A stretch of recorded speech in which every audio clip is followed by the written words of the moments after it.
बरत लग जाता जड़ऊ हो पिटा जाने माथा हर बात समझे की कोशिश करो दुबारा बरत लग जाता जड़ऊ हो पिटा जाने माथा होके जो तो यार में हदी हाथा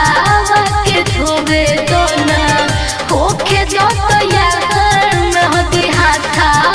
के धोबे तो ना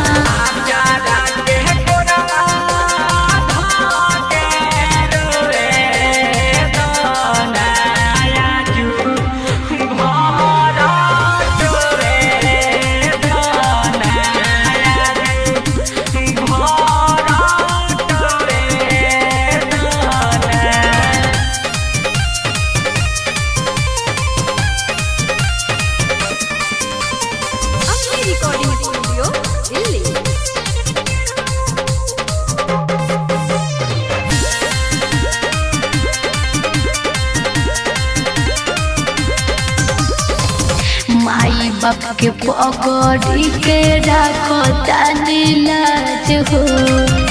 बाबे मजबूरी कुछ ना कर सकिले आज हो तू हमारा से ज्यादा अपना पियावा में पोईबू आज भर बारू करे जा भोर टोली में जईबू प्याज वाली पियाज से पियावा के बोबे तो ना प्याज वाली पियाज से पियावा के बोबे तो ना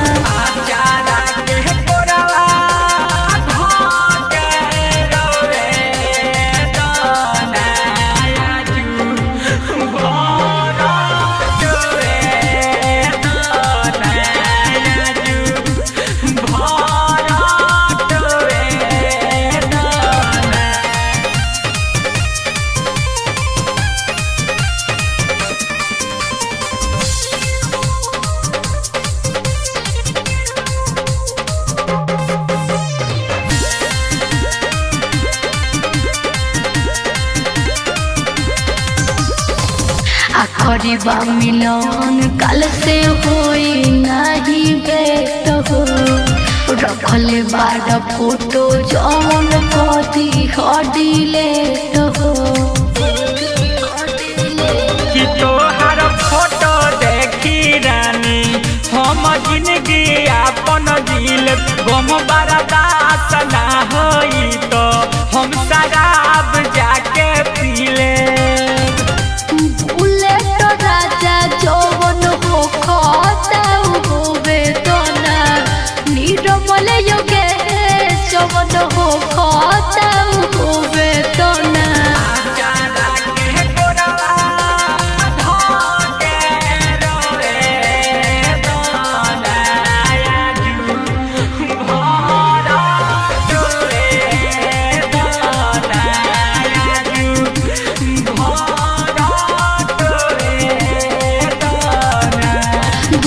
बरत लग जाता यो रंग हो पिट